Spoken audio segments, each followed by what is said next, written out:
اعوذ باللہ من الشیطان الرجیم بسم اللہ الرحمن الرحیم۔ آج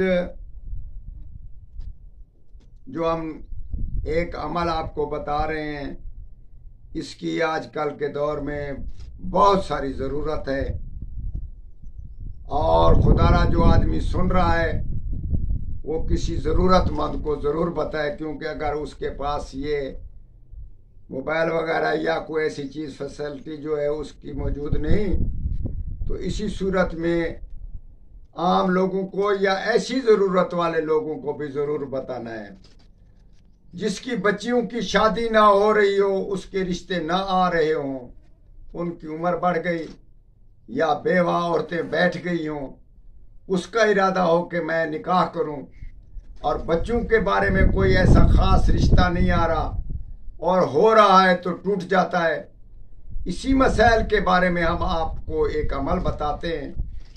ضرور اس میں کریں، اور ضرور بہت سارا فائدہ، ہم نے اس کا تجربہ کیا ہوا ہے۔ تو یہ جو عمل بہت ہی آسان ہے اور بالکل آسان ہے۔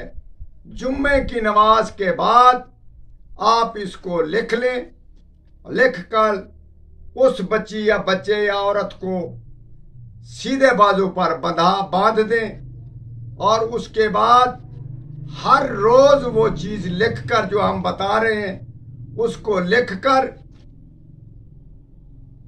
کمنڈل میں یا کسی ایسے برتن میں جہاں پانی ابالیں، اس میں وہ آیات ڈال دینی ہے، اور اس کو خوب ابال لینا ہے، اور اس کے بعد اس کو نہا لینا ہے۔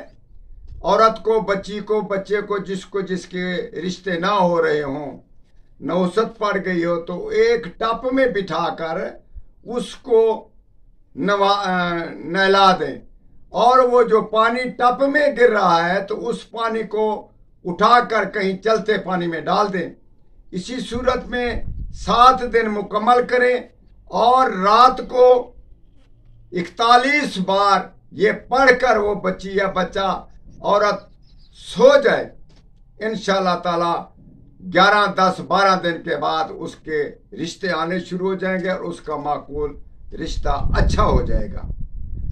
ہاں، اس میں ایک اور بات ہے کہ اگر آپ پسند کی شادی کرنا چاہتے ہیں، کسی خاندان کی مجبوری یا ایسی کوئی مجبوری جو درپیش ہو، جو آپ کو اس بات سے روک رکھی ہے، تو اس کے بارے میں ہم بتاتے ہیں کہ جب تعویذ لکھیں باندھنے والا، تو اس کے بعد اس آدمی کا نام لیں جس کے ساتھ آپ نے شادی کرنی ہے، لکھیں۔ اس کے بعد جو 7 تعویذ لکھنے ہیں، اس کے بعد بھی اس کا نام ضرور لکھنا ہے، پھر نہانا ہے۔ اور جب رات کو پڑھنا ہے 41 بار، تو اس کے بعد ہر آیت کے بعد اس کا نام لینا ہے۔ تو اسی صورت میں انشاءاللہ العزیز آپ کی اس بچہ یا بچی کے ساتھ شادی ضرور ہو جائے گی۔ اور ہم بتاتے ہیں، اور یہ بالکل لکھ کر بھی بتائیں گے، نانو نازا رو کو کا، نازا رو کو کا ول آکے باتو لل تقوی، یہ چیز یاد کر لیں، اور دونوں طریقے ہم نے آپ کو بتا دیے۔ انشاءاللہ تعالیٰ یہ فکر مند والی بات نہیں، بہت آسان چیز ہم نے بتائی، اور یہ فائدے سے خالی نہیں۔ انشاءاللہ تعالیٰ آپ کو اگر اس چیز کی ضرورت ہے تو شروع کر دیں، ورنہ جن لوگوں کو ضرورت ہے اس تک پہنچانا آپ کا فرض ہو گیا۔ انشاءاللہ تعالیٰ آپ ہمارے حق میں دعا کریں گے۔ والسلام۔